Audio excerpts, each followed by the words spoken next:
क्या हो के झूली रे झूली ना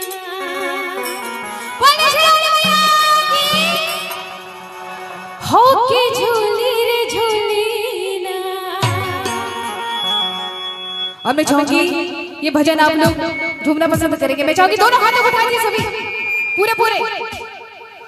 देखिए एक दो हाथ ही उठता है, एक हाथ से एक हाथ में मोबाइल देखिए गलत बात है। ये दोनों हाथों को उठाइए सभी, जितने भी मेरी आवाज वहां तक जा रही है। माताएं बहनें और भाई जहां पर बैठे हैं दोनों हाथों को पूरे पूरे। निमिया के डार मैया लावेली झूलू हवा हो के झूली रे झूली हो के झूली रे झूली। देखिए ऐसे नहीं होगा, मुझे बहुत बोलना पड़ रहा है। एक तो ऐसे ही कार्य करते करते आवाज बैठ जाती है। दोनों हाथों को उठाए, माताएं बहनें चाहते हुए आवाज जा रही है। देखिए दोनों हाथों को पूरे पूरे। देखिए एक हाथों से अर्पण और दोनों हाथों से क्या होता है? दोनों हाथों से समर्पण होता है। तो उठाइए दोनों हाथों को सभी। निमिया के डार है मैया लावेली झूलू हवा हो के झूली रे झूली ना। निमिया के डार है मैया लावेली झूलू हवा हो के झूली रे झूली ना हो के झूली रे झूली ना। और क्या कि मैया मोरी कि मैया मोरी कि मैया मोरी गावेली दिया हो के झूली रे झूली ना। कि मैया मोरी गावेली दिया हो के झूली रे झूली ना। निमिया के डार है मैया लावेली झूलू हवा हो के झूली रे झूली ना। निमिया के डार है मैया लावेली झूलू हवा हो के झूली रे झूली ना हो के झूली रे झूली ना। कि मैया मोरी कि मैया मोरी कि मैया मोरी गावेली दिया हो के झूली रे झूली ना। कि मैया मोरी गावेली दिया हो के झूली रे झूली ना।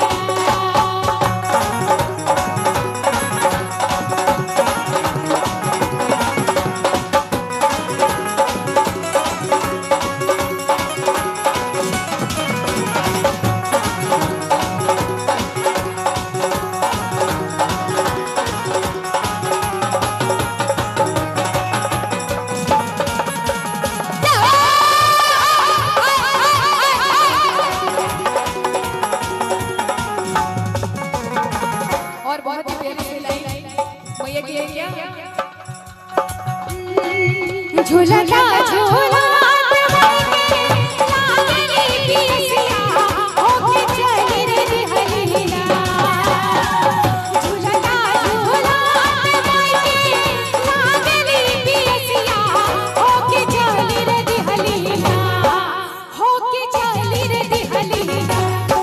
अच्छा मैं चाहूंगी एक बात, जितने भी भक्तगण यहाँ पर उपस्थित हैं, एक सवाल है कि मैया जी को जब प्यास लगती है तो वो कहाँ पर जाते हैं?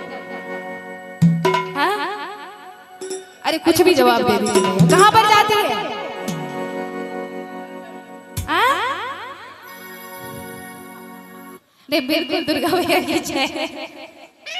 अच्छा माता मेरे आप लोग बता दीजिए जरा जोरों से, कहाँ पर जाती है? कहाँ पे?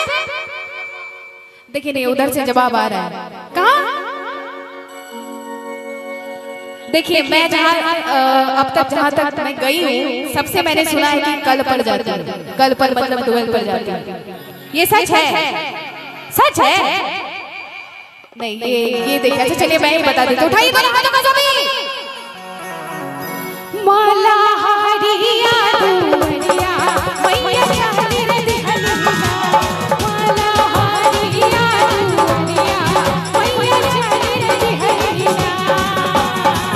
निमिया के डार मैया लावेली झूलू हवा हो के झूली रे झूली ना।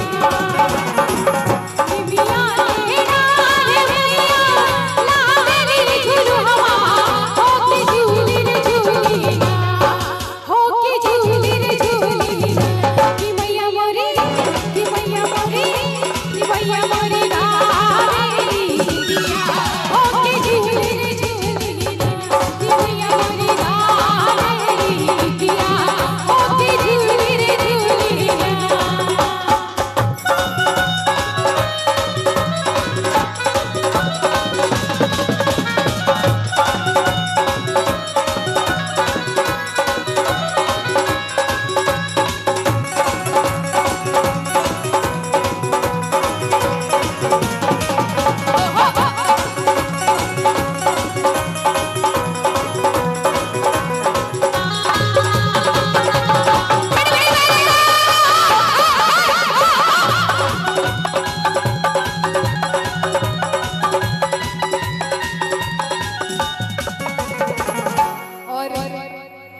भजन की आखिरी पंक्ति और बहुत ही प्यारी है गाई।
देखिए भैया ये आखिरी पंक्ति है, दोनों हाथों को उठाइए, पूरे पूरे जितने भी भाई भाई यहाँ पर उपस्थित हैं दोनों हाथों को, और ताली के साथ कहना है क्या कि मैया मोरी, कि मैया मोरी, कि मैया मोरी।